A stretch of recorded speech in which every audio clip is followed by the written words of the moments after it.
Hi hello నమస్తే triple R టీవీకి స్వాగతం. ముఖ్యంగా భారతదేశ వ్యాప్తంగా ఉన్న 543 పార్లమెంటు లోకసభ స్థానాల్లో విడతల వారీగా ఎన్నికలు జరుగుతున్నాయి. ముఖ్యంగా మన తెలంగాణ రాష్ట్రంలో 13వ తారీఖు పార్లమెంటు లోకసభ స్థానాలకు ఎన్నికలు జరగబోతున్నాయి. తెలంగాణతో పాటు ఆంధ్రప్రదేశ్ రాష్ట్రంలో అసెంబ్లీ పార్లమెంట్ స్థానాలకు కూడా ఆంధ్రప్రదేశ్ రాష్ట్రంలో జరగబోతున్నాయి. కాబట్టి ముఖ్యంగా మన తెలంగాణ రాష్ట్ర విషయానికి వస్తే తెలంగాణ రాష్ట్ర వ్యాప్తంగా ఉన్న పార్లమెంటు లోకసభ స్థానాల సంఖ్య 17 స్థానాల్లో ఏ పార్టీకి ఎన్ని సీట్లు వస్తాయో మనం క్లియర్ కట్ గా తెలుసుకుందాం. ముఖ్యంగా 17 స్థానాలలో కాంగ్రెస్ పార్టీకే ఎక్కువ మొగ్గు చూపుతున్నట్టు మనకు సమాచారం. ముఖ్యంగా 17 స్థానాలలో 11 నుంచి 13 స్థానాలు కాంగ్రెస్ పార్టీ కైవసం చేసుకోబోతుంది. బీజేపీ పార్టీ తీసుకున్నట్టయితే 3 నుంచి 5 స్థానాల్లో గెలుచుకోబోతుంది. బీఆర్ఎస్ పార్టీ మెదక్ ఒక్క సీటు వస్తే రావచ్చు, అది కూడా గెలవకపోవచ్చు. బీఆర్ఎస్ పార్టీ 0 ఉండే అవకాశం ఉంటుంది. ఎంఐఎం పార్టీకి 0 నుంచి 1 రావచ్చు. ముఖ్యంగా తెలంగాణ రాష్ట్రంలో కాంగ్రెస్ పార్టీదే ఆహ్వానం చెప్పుకోవచ్చు. 11 నుంచి 13 స్థానాలు అబ్సల్యూట్ మెజార్టీతోని 13 స్థానాలు వచ్చే అవకాశం ఉందని మనం చెప్పుకోవచ్చు.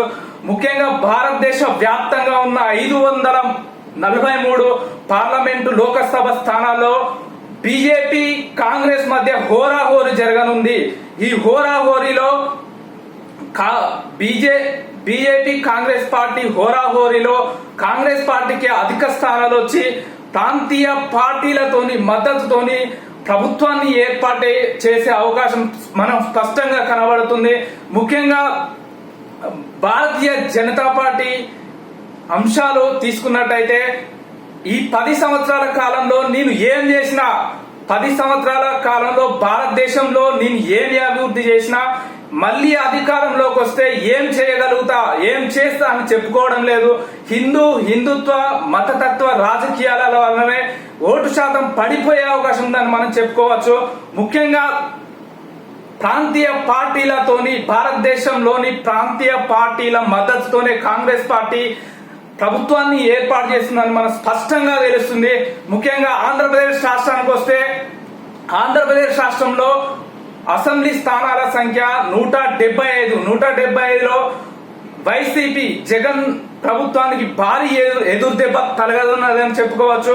ముఖ్యంగా జగన్ పార్టీకి వ్యతిరేకత వల్లనే టీడీపీకి అధిక స్థానాలతో ఆంధ్రప్రదేశ్ రాష్ట్రంలో టీడీపీ ప్రభుత్వాన్ని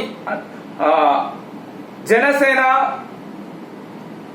బీజేపీ మద్దతుతోని టీడీపీ ప్రభుత్వాన్ని ఏర్పాటు చేస్తుందని మనం చెప్పుకోవచ్చు. ముఖ్యంగా ఈ భారతదేశ వ్యాప్తంగా ఉన్న సమాచారం మీకు స్పష్టంగా తెలియజేసినాం.